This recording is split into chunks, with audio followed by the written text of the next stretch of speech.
Perkenalkan, nama saya Pidatin Krisnamaruwu dengan NIM F1D12101. Di sini kami kelompok akan menjelaskan tentang hardware, software, dan brainware pada komputer. Di sini saya akan menjelaskan sedikit tentang hardware. Pengertian dan fungsi dari hardware. Secara umum, hardware diartikan sebagai suatu komponen fisik pada komputer yang digunakan oleh sistem untuk mengoperasikan atau menjalankan suatu perintah yang telah diprogram di dalamnya. Yang pertama, untuk software ada Central Processing Unit atau CPU. CPU adalah salah satu jenis perangkat keras dari komputer yang dipakai untuk menangani instruksi yang diberikan. CPU juga sering disebut sebagai otak dari sebuah komputer. Nah, fungsi dari CPU yang pertama adalah menerima instruksi yang diberikan, mengolah instruksi, dan selanjutnya mengeksekusi instruksi tersebut. Yang kedua ada sinkronisasi kinerja pada hardware dan software. Yang ketiga ada mendukung kebutuhan spesifik user seperti desain dan game. Yang kedua ada motherboard atau mainboard atau baseboard. Motherboard adalah papan sirkuit cetak atau print circuit board atau PCB yang menampung semua komponen penting dalam sistem, contohnya CPU, slot RAM, VGA port, USB port, dan yang lain. Fungsi motherboard atau mainboard adalah yang pertama menyediakan akses untuk setiap komponen dalam melakukan komunikasi satu dengan yang lain. Yang kedua ada meningkatkan fleksibilitas dari komputer. Yang ketiga adalah menghubungkan beberapa perangkat tambahan. Yang ketiga ada monitor. Monitor adalah perangkat keras eksternal yang berfungsi untuk menampilkan grafik atau gambar sebagai informasi yang dapat diterima oleh manusia. Nah, fungsi dari monitor yang pertama adalah sebagai media untuk menyalurkan visual dari CPU agar dapat terbaca dan terlihat untuk manusia. Dan yang keempat ada keyboard. Keyboard adalah perangkat keras yang dipenuhi dengan berbagai tombol yang mewakili angka, huruf, karakter, dan beberapa fungsi khusus. Nah, fungsi dari keyboard adalah sebagai alat untuk menginputkan atau memasukkan data yang berupa huruf, angka, atau simbol, dan kemudian disampaikan ke CPU atau Central Processing Unit yang selanjutnya diubah menjadi sinyal-sinyal digital yang dipahami oleh prosesor. Yang kelima ada power supply. Nah, power supply adalah sebuah perangkat keras yang mempunyai fungsi untuk mensuplai daya atau tegangan ke dalam komponen komputer. Nah, fungsi dari power supply ini adalah mengubah tegangan arus AC menjadi tegangan arus DC.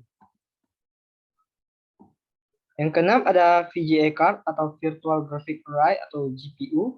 VGA card adalah suatu perangkat keras komputer yang dipakai untuk mengolah sekaligus menerjemah output ke dalam monitor. Nah, fungsi dari VGA card adalah yang pertama mengubah sinyal digital menjadi sebuah tampilan grafik. Yang kedua untuk membantu 3D design dan desain grafis. Yang ketiga dapat mengkoneksikan laptop atau PC ke layar TV dengan menggunakan HDMI sehingga menghasilkan kualitas gambar yang baik. Yang terakhir, grafik dalam bermain game menjadi lebih baik. Yang ketujuh ada Random Access Memory atau RAM. Nah, RAM adalah jenis perangkat keras komputer berbentuk chip yang digunakan sebagai tempat penyimpanan sementara.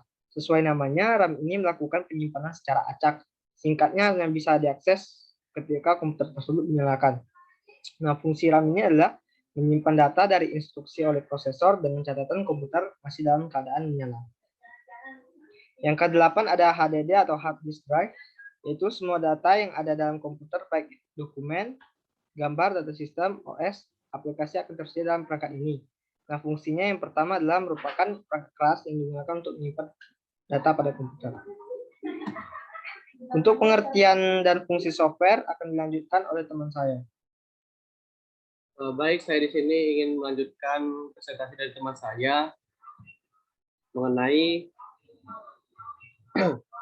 pengertian dan fungsi software. Software adalah suatu bagian dari sistem komputer yang tidak memiliki wujud fisik dan tidak terlihat karena merupakan sekumpulan data elektronik yang disimpan dan diatur oleh komputer berupa program yang dapat menjalankan suatu perintah. Satu, software berdasarkan jenisnya. Operating system atau sistem operasi merupakan perangkat lunak yang berfungsi untuk mengelola dan mengkoordinasikan setiap komponen dan fungsi komputer. Beberapa contoh operating system adalah Windows, Linux, dan lain sebagainya. Ada programming language atau bahasa pemrograman yang merupakan perangkat lunak yang berfungsi sebagai pemberi instruksi standar yang melibatkan sintaks dan semantik yang dipakai untuk mendefinisikan suatu program aplikasi komputer. Beberapa contoh bahasa pemrograman adalah PHP, Java, dan Microsoft Visual Basic. Ada application program atau program aplikasi yang merupakan perangkat lunak yang memiliki fungsi tertentu, misalnya software untuk presentasi, software akuntansi, dan lain sebagainya. Beberapa contoh program aplikasi adalah Microsoft Office Word, Microsoft Office Excel, MYOB, dan lain sebagainya. 2. Software berdasarkan distribusinya. Ada freeware, merupakan perangkat lunak yang dapat dimiliki yang digunakan secara gratis, tanpa batas waktu tertentu. Biasanya perangkat lunak jenis ini memiliki fitur yang kurang lengkap dan tidak maksimal. Ada adware yang merupakan software yang biasa didapatkan dan digunakan secara gratis namun dengan kompensasi adanya iklan yang muncul di komputer user. Ada spyware yang merupakan perangkat lunak yang dibuat khusus untuk memata-matai segala aktivitas pengguna komputer. Biasanya software jenis ini banyak disalahgunakan untuk mencuri data dari komputer lain. Ada open source yang merupakan software yang kode sumbernya dapat diubah-ubah, ditingkatkan, dan disebarluaskan. Biasanya software jenis ini dapat diperoleh secara gratis dan dapat dikembangkan oleh orang lain dengan lisensi GPL atau General Public License. Ada shareware yang merupakan piranti lunak untuk keperluan tertentu yang dibagikan secara gratis, biasanya sebagai demonstrasi dengan fitur terbatas dan penggunaannya untuk waktu terbatas. Presentasi baik, itu saja presentasi dari saya. Presentasi selanjutnya akan dilanjutkan oleh teman saya. Pengertian dan fungsi brandware.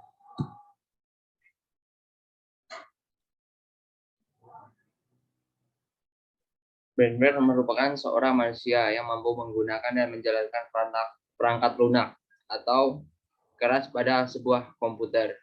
Tanpa adanya campur tangan manusia, komputer tidak akan pernah bisa dijalankan. Maka peran brandware di sini sangatlah vital agar komputer dapat digunakan dan dioperasikan dengan baik oleh penggunanya.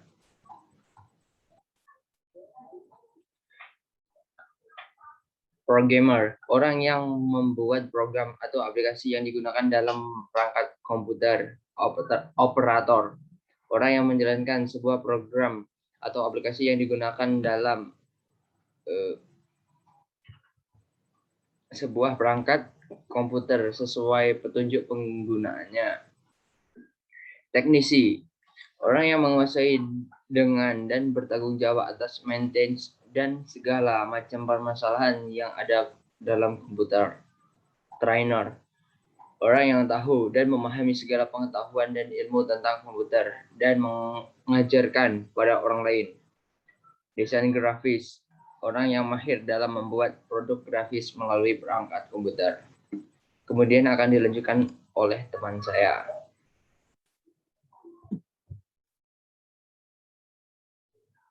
Sistem analisis.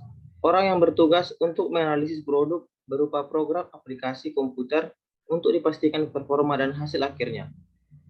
Database administrator. Orang yang bertanggung jawab mengelola dan mengatur database. Teknisi jaringan. Orang yang mahir dalam hal jaringan dalam perangkat komputer. Project manager. Orang yang bertugas sebagai pemimpin sekaligus orang yang bertanggung jawab terhadap suatu proyek tertentu. Konsultan, orang yang memberikan konsultasi terhadap suatu hal dalam bidang tertentu. Sekian dari kelompok kami. Apabila ada tutur kata yang salah, kami mohon maaf.